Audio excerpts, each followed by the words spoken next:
Saya Harusnya bilang tadi Pak, Guterres suruh lari telanjang, lari bugil itu Guterres itu. Pak Paul, dia yang menciptakan Timur Timur itu kisah dari Indonesia. Tanya aja kepada orang-orang pakar hukum Iya, internasional. Guterres Kalau itu bukan juga dia, sama. Guterres itu yang kisahkan. Tapi Indonesia membalik, menjilat-jilat ke dia. Iya, Saya bingung kemarin di pertemuan Jokowi sama dia di Malaysia. nggak punya Pak, ini, nggak punya harga diri Indonesia ini emang. ya, Paul, Sebab kalau nggak begini coba, sampai kita Belanda aja mau berangkat ke Israel nggak bisa gara-gara Israel menyatakan perang sih. Pernyataan perang itu memang bahaya sekali itu si Benjamin Netanyahu itu. Membuat dia nggak bisa digeser juga, karena kan negara dalam kondisi perang kan, statement perang. Terus keduanya, dia bisa ngapain aja, langkah-langkah apapun yang diperlukan, karena dalam kondisi perang. Karena statement dia kan perang kan. Ngatur juga. Tapi bakalan habis lah, wong yang semuanya sisi udah Sinwar udah ketahuan di Rafah kok. Iya, sudah semua Pak, ini sudah semua. Jadi nunggu Semua udah apa ini? Ini ketahuan pertanyaannya kan ini nunggu apa ini sampai sekarang ini kan?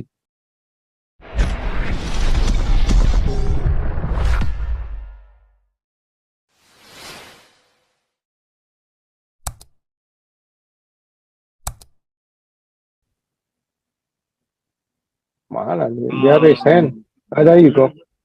Go ahead, All Pak. day, Ya, go ahead, go ahead. Nggak ada suaranya. All day, nggak ada suaranya. Udah, Pak. Langsung.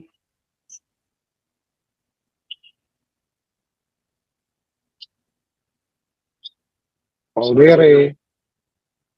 Itu kacamata lu yang ganti itu, dulu deh. dia bikin kacau jadi bisa perang dunia Guterres itu. Nggak perlu lagi dia ada di PBB situ. Mesti ganti orang itu. Itu yang bikin kotor dunia jadi kacau gara-gara Guterres itu. Ya mesti diganti, kalau enggak, rame dah urusan. Itu aja lah pesan saya, ganti Guterres. Memang Guterres yuk, selesai.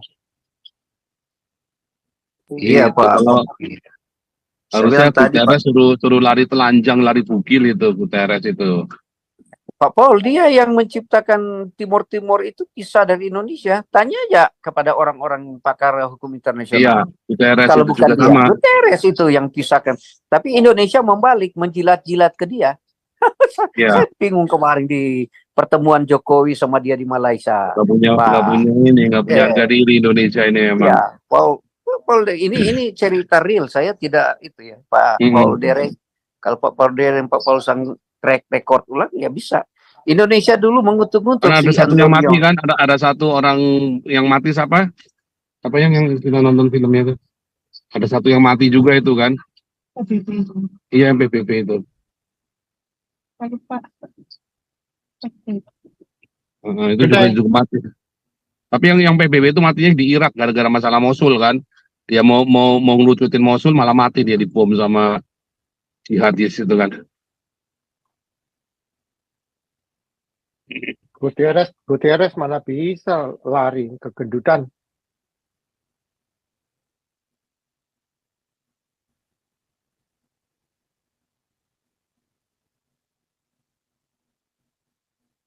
Tapi bisa jadi Guterres nanti lama-lama diracun sama Mossad juga bisa tuh. Pak Mossad Kalau sengaja ya. Kalau saya lihat kok Israel itu memang sengaja. Terjadi pembiaran itu ya kalau ya gimana ya. Satu, menguntungkan Benjamin Netanyahu, ya kan? Dua, ini kesempatan Israel buat meratakan Gaza kan? Sampai nggak tersisa kan? Ya kan? Jadi memang seakan-akan celakanya ini memang sengaja dibikin ya sekalian sekalian sama Israel dijadikan komoditi sama Israelnya. benar Pak. Analisa benar ya. Jadi komoditas Iya, kan? lah. Sebab kalau nggak begini coba sampai kita Belanda aja mau berangkat ke Israel nggak bisa gara-gara Israel menyatakan perang sih. pernyataan perang itu memang bahaya sekali itu si Benyamin Netanyahu itu. Membuat dia nggak bisa digeser juga, karena kan negara dalam kondisi perang kan, statement perang. Terus keduanya, dia bisa ngapain aja, langkah-langkah apapun yang diperlukan, karena dalam kondisi perang. Karena statement dia kan perang kan. Jadi memang sekarang ini ya kita nonton aja. Ini kan sudah pertanyaannya tinggal Rafa, kenapa nggak dihabisin udah 1 bulan ya? Kan udah dari bulan Januari mereka udah tiba di Rafa. Tapi kan jadi diemin lagi tuh. Ini banyak pertanyaan dalam kepala saya tentang politik internasional ini ya. Tinggal sedikit lagi, itu kan tinggal dihabisin aja kan. Kenapa dibiarin gitu loh? Kan Kalau nggak Rafa sulit. ini, Rafa nggak maju Pak Pol ini gara-gara si Biden ya banyak cincong. Biden yang ngomong Pak, jangan maju ke Rafa dulu. Ya, tapi saya masa mau dengerin Biden sih? Amerika juga kurang ajar. Ngatur juga. Tapi bakalan habis ya, wong yang semuanya sisi udah Sinwar udah ketahuan di Rafa kok. Iya, sudah semua Pak. Ini sudah semua. Jadi nunggu Semua udah apa ini? Ini ketahuan. pertanyaannya kan ini nunggu apa ini sampai sekarang ini kan? Berlama-lama ini nunggu apa? Nunggu civilian dipindahin ke utara. Tapi problemnya ini 5 juta orang yang kamu mau pindahin.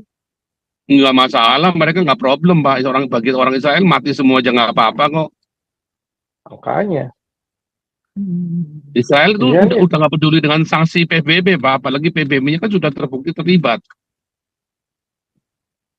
Nah iya. Jadi makanya saya juga bingung ini kan Yunis sudah beres. Sekarang tinggal Rafa di belakang. Terus sekarang si Mesir udah itu ada Nggak mau. terowongan yang ke Tutup Mesir semua. udah dibom habis. Berarti mereka nggak bisa lari ke Mesir. Intinya tinggal Hamas ini adalah perlawanan Islam terakhir Pak, melawan kafir Pak. Pak. Nah, kalau Kayak ini kalau- Hamasnya letoy. Coba kalau kemarin Hamasnya berjaya, wah kemarin itu Pilpres itu marak itu isu agama itu. Ini Hamasnya letoy, ya semua tiarap semua Pak.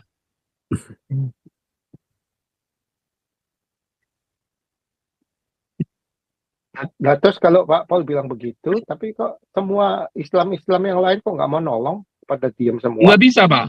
Ini kan Islam, perlawanan Islam seluruh dunia kan terkoordinasi Pak. Politik Islam. Jadi Islam itu sekarang mereka harus eksis dengan cara menjadi orang baik Pak. Nggak bisa brutal lagi. Mereka nunggu saatnya sampai kolaps sendiri, nanti orang-orang kafir ini kolaps sendiri, baru nanti dia antikris akan datang Pak. Nah saat itu nanti antikris benar-benar datang tuh, mulai dari Eropa, Amerika, ya kan, itu nanti Islam benar-benar tuh, baru tuh dia. Tapi pusing juga ya kalau orang Hamas sudah masuk ke UN, aduh pusing deh. Iya,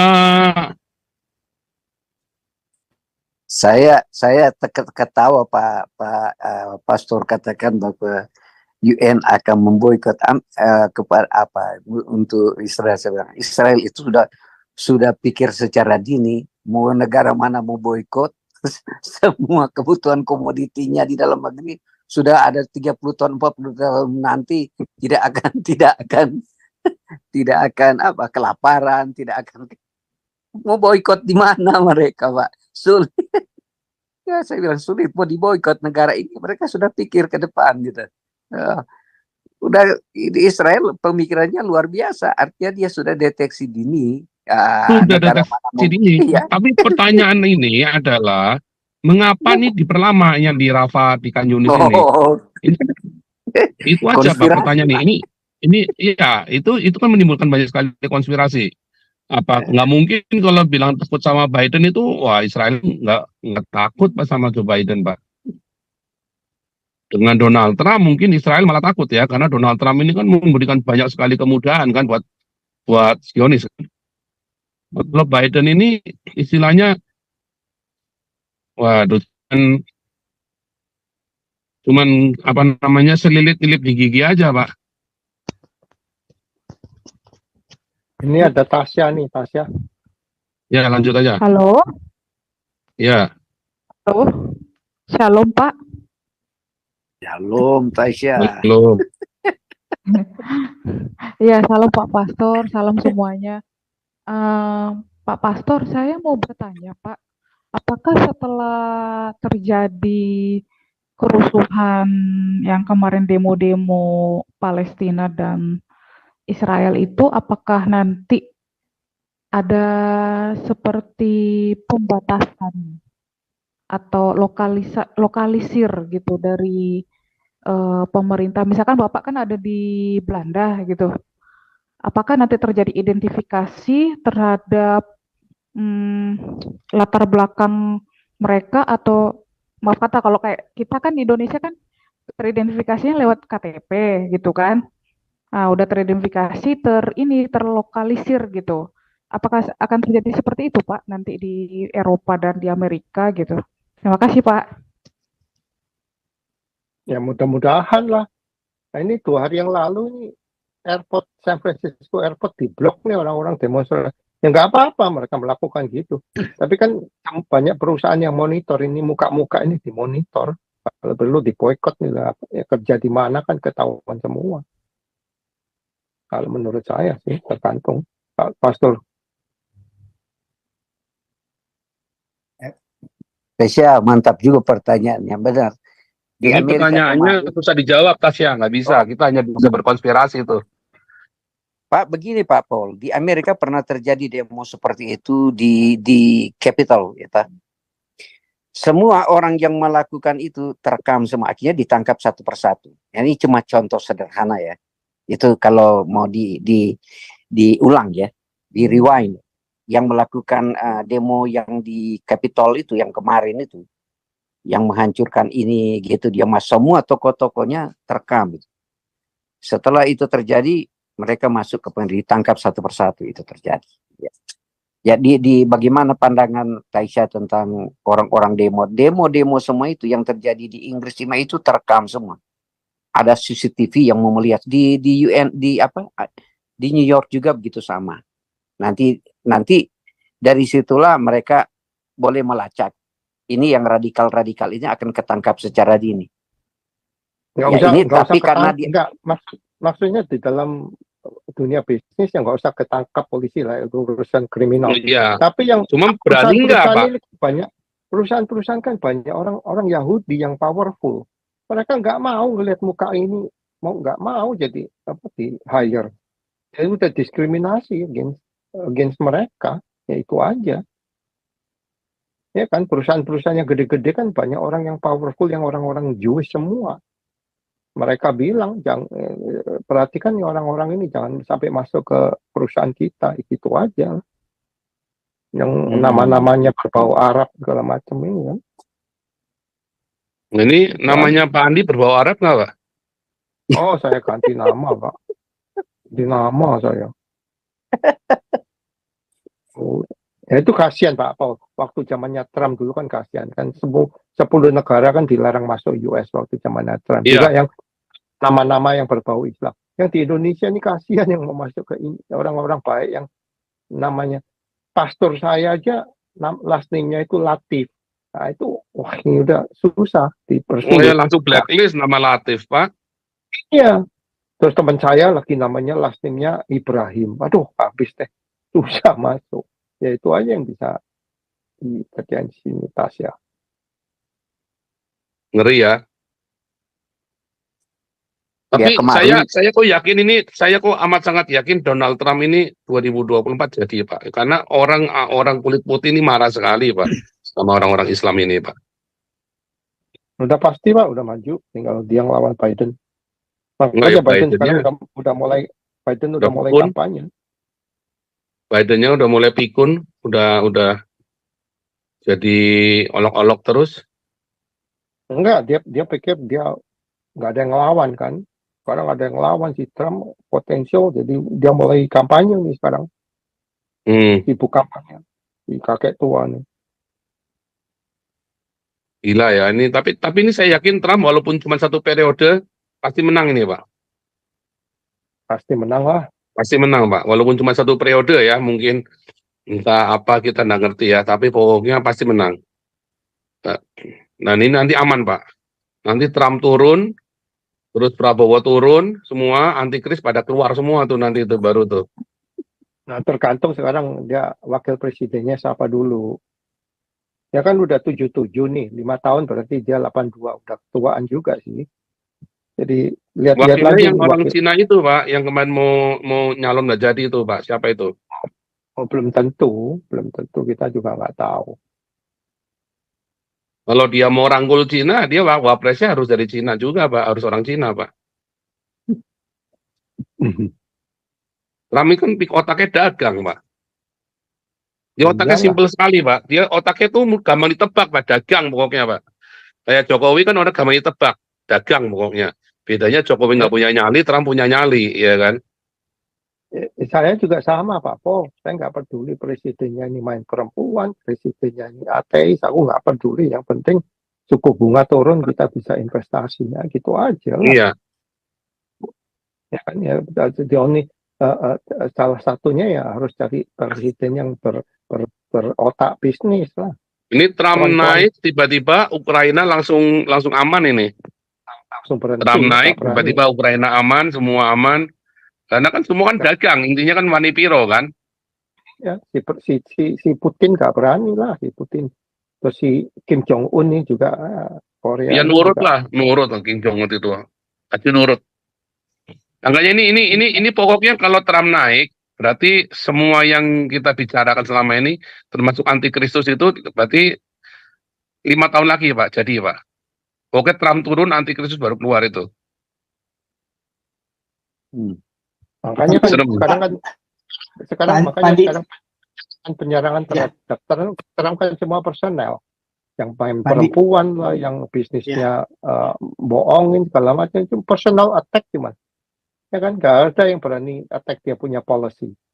Ya kan masa orang udah 5 tahun gak jadi presiden masih di attack, dimasukin pengadilan. Sekarang ketahuan semua kan, itu jaksanya ketahuan kalau dia main Iya. sama laki. Ketahuan kan udah di remove. Saya, iya, gila itu ya Udah sampai dihabisin ya kehidupan pribadinya ya C. Ngeri. Iya, sampai dia ngamuk katanya, aku kan bukan bukan yang diadili. Kenapa kamu kasih pertanyaannya itu? Lihat kehidupan kamu dong. Maksud kamu jadi jaksa ini nyerang Trump itu ada maksudnya kan? Ya, gitu aja. Pandi mau sedikit Pandi. Itu mengenai Trump. Itu kalau saya lihat waktu kemarin Trump sama Biden ya Pak. Itu si Biden bisa menang itu kan Biden tuh Katolik ya Pak, nggak salah ya. Wakilnya Protestan kan. Nah itu di sini tuh Katoliknya benar-benar dukung di Indonesia ya, Katolik dukung Biden Pak. Karena lihat, Biden nih Katolik nih, gitu Pak. Itu pengaruh masih di Amerika pakai gitu Pak. Kan Ya nggak lihat oposisi bisa. juga. Bininya si Trump kan juga Katolik. Katoliknya Gitu ya. bininya si Trump kan kenceng waktu dia ketemu si Paus. Katoliknya aja. beda Pak, bininya Trump itu ortodok loh Pak, bukan Katoliknya Vatikan loh Pak. Iya, dia kan ketemu si Paus saja pakai kerudung hitam untuk menghormati kan dia. Iya, tetap tetapi aja lah. Katoliknya beda Pak. Kalau Biden itu Katoliknya Vatikan Pak, makanya tuh didukung. Seneng sekali tuh si Vatikan tuh, si Paus Francisnya seneng banget tuh sama Joe Biden tuh. Tapi kan Joe Biden Ya. leadershipnya nggak baik, kurang bagus. Kan kelihatan sekali kan langsung perang semua kan, pegang Joe Biden perang semua, dengan Cina juga ruwet, Rusia juga ruwet, ini juga Yerusalem juga ruwet.